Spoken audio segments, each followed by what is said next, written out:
whether or not they'd be able to play the game. I think, well, I know that they changed so many things to make this season happen, right? The daily testing was a huge thing that J.C. Tretter and the union fought for, and I think that was necessary for the league to have the season that it did, to be able to play all the games, which, like you said, not too many alterations to the schedule, right? We had a couple of the outliers. The Browns played without their receivers in one game, and the Broncos played without the quarterbacks, but overall, they played 250 games, and they were able to get them all in with minimal interruptions. They figured out a way to set up a system that made it work, and it started with science, and it started with the testing, and the virtual, right? They went to virtual in March, and kind of delayed the season so they were able to figure things out. And they were committed to playing because there's so much money at stake. So that's why, I mean, that's the driving force.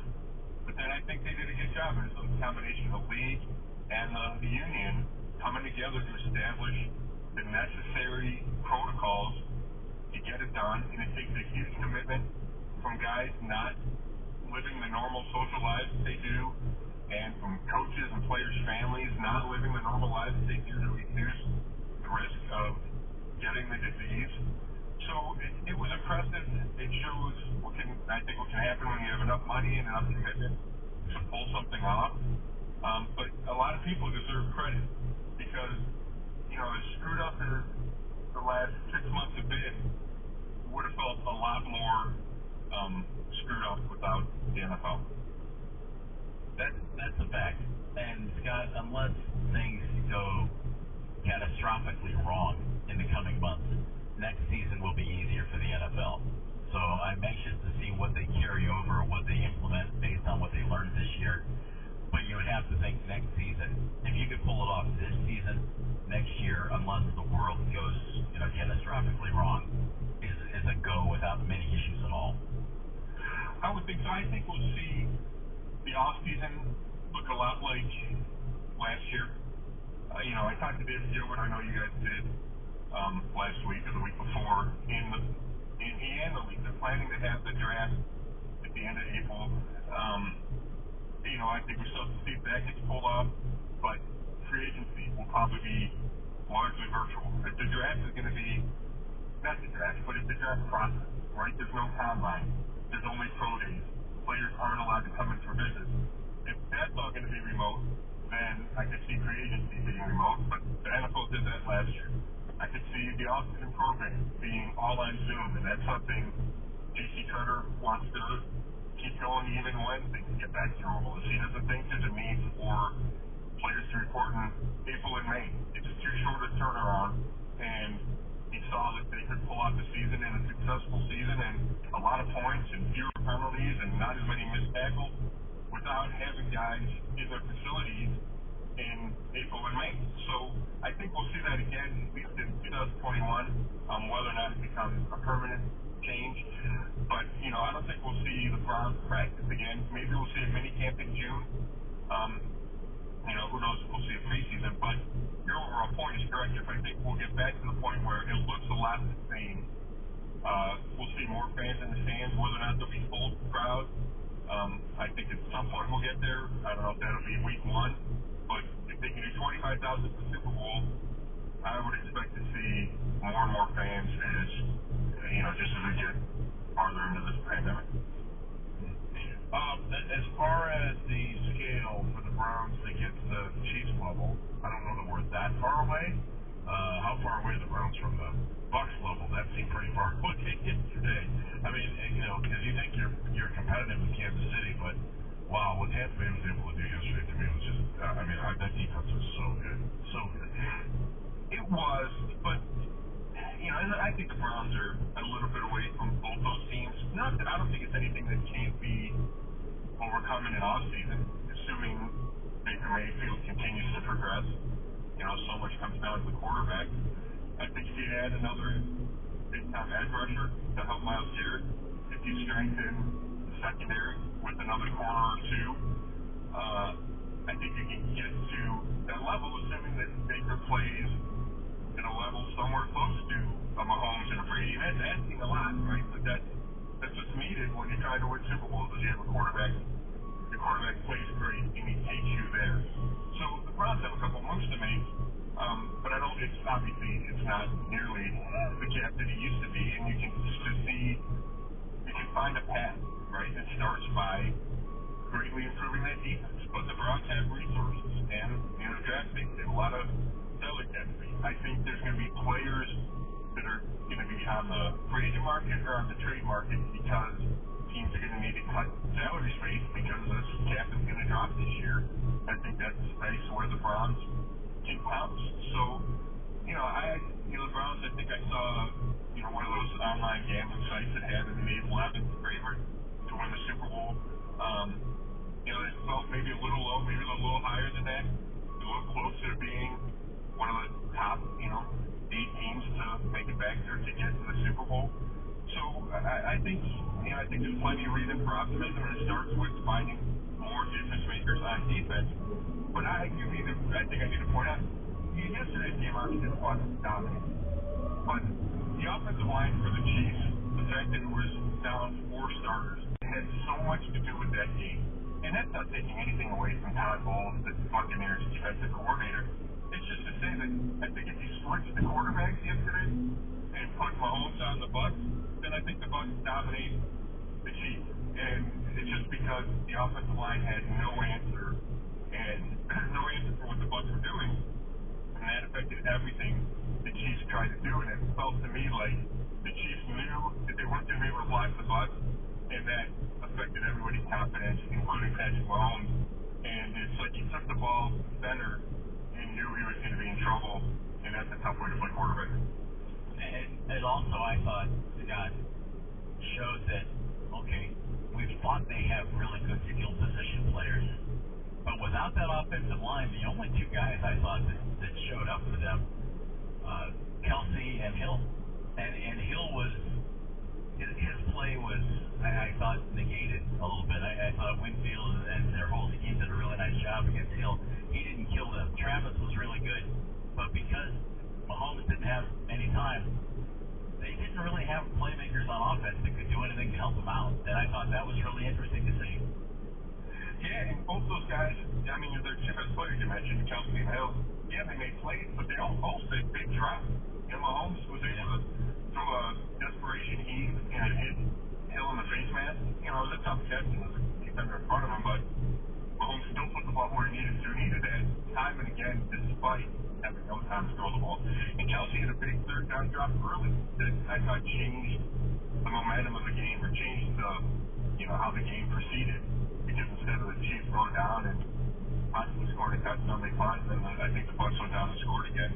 So I think you're right, Jeff. I think Sammy Watkins is a non-factor. He's coming off the injury. They have speed across the field, but I think we've seen it before. When you're as a secondary type of player, if things aren't going perfectly, it's tougher for you to play well. It's tough for you to show out. And I think we saw that yesterday. And really, it just enforced it. It's not only about the quarterback, right? And I'm guilty of it. I think a lot of people would focus only on the quarterbacks. And this is going to be a great team because Mahomes and Brady are, 2 fantastic quarterbacks. And that doesn't change. But if you don't protect the quarterback, it doesn't matter, right? This game is about more than just the quarterback. And, Mahomes, throughout his short career, has been able to kind of make up for the inefficiencies of the rest of the Chiefs around him because he's been so great. And the line was just so decimated that Mahomes could not rescue. Last question for you, Kevin Stefanski, Coach of the Year. What made the difference for him to get the honor? Well, I think it starts with the Browns' history. Not only do they change coaches every year and every other year for, a decade, I think that helps. I think with that backdrop, for him to come in and take a team that hadn't had a winning season since 2007, that won 6-10 the previous year with the first-year coach, and to turn that on its head and go 11-5, I think that was the number one thing voters looked at. And then after that, I think it's what he did during this unprecedented, difficult year with obstacles everywhere. And the fact that he was able to keep his calm and keep the entire organization and all those players calm, steady through all these difficulties.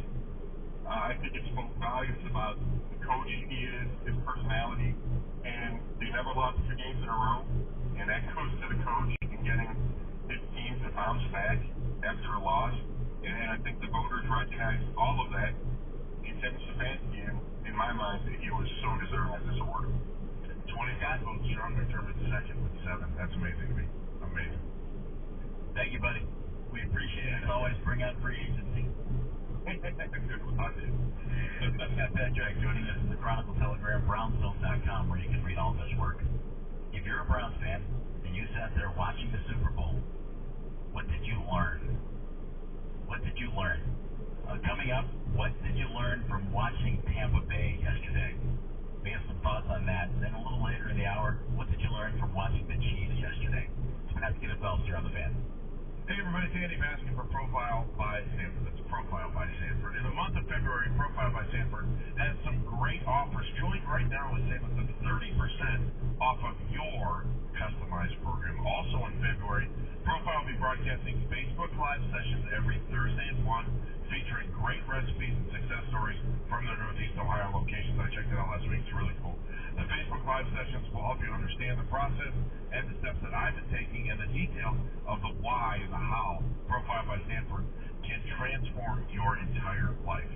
3 things that they're going to teach you are support, because I get support from my personal health coach every week, or any day that I need it. Just go text back and forth if you really need it. And the program that they've designed for me. Accountability is huge with this. Sticking to a plan, customized, especially for my crazy lifestyle or your crazy lifestyle, and consistency, making sure that you can stick to that plan, doing the little things that are going to make a huge difference. Log on to Profile by Sanford's Facebook page to find out how and why to get started. Join now, save up to 30% off your program. Don't wait, Cleveland. Visit profileplan.com and start today. That's profileplan.com. Like your local Geico agent could save you hundreds. And also, dads will tell the same story over and over. Did I tell you about the time I danced on stage at the outdoor jazz concert? It was a hot sultry night in midsummer, and there was something magical in the air.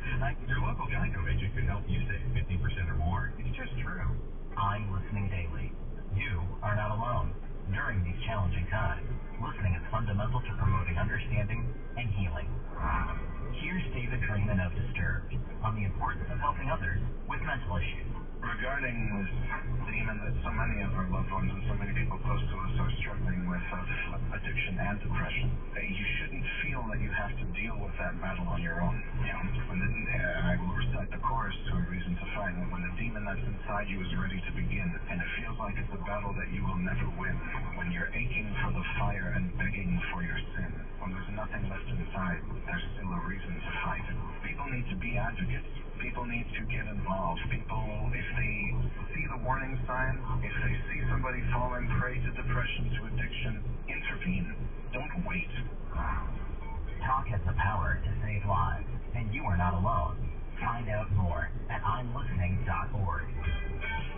Hey, it's Adam the Bull for Burrito Builders and Remodelers. If you're thinking about building a new home, if you're thinking about remodeling your home, if you're thinking about furnishing your home, the place to go is Burrito. And if you sign a new home build contract between now and the end of February, you'll get the smart home installed absolutely free. Control your lights, the heat, the air conditioning, your alarm system, and a whole lot more from your smart device, your phone, whatever it may be. But you got to sign that new build contract before the end of February. And you can build on one of their lots, or you can certainly build on one of your own lots as well. If you have a lot of land, but you don't know how to build it out, go with Burrito. They can remodel your home. They built by Manscaped that I love. Make sure you go to their website, take a 3D virtual tour of 200 Eagle Point Drive, their newest model at Acacia State. I've heard is absolutely amazing. Maybe their best house yet. 7976 Mayfield Road in Chesterland. The complete solution. Burrito Builders and Remodeling. Geico. 15 minutes can save you 15% or more on car insurance. Super Bowl 55 is in the books. Get your reaction to the station with the most local sports talk in town while you work. Sports Radio 92.3 The Fan and 92.7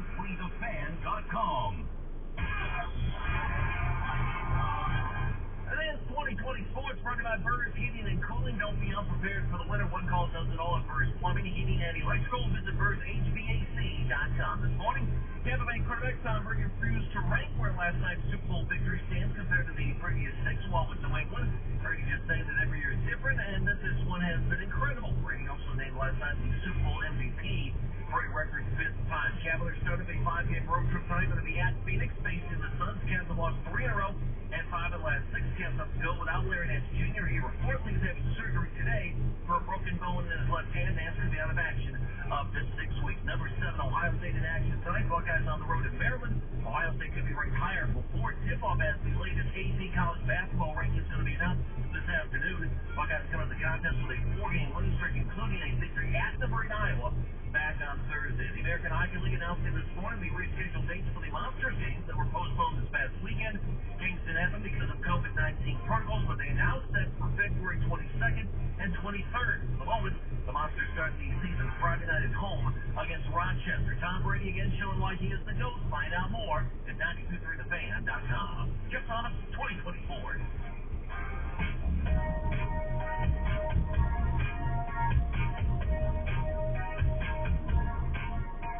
I don't think it's anything that can't be overcome in an off-season, assuming Baker Mayfield continues to progress.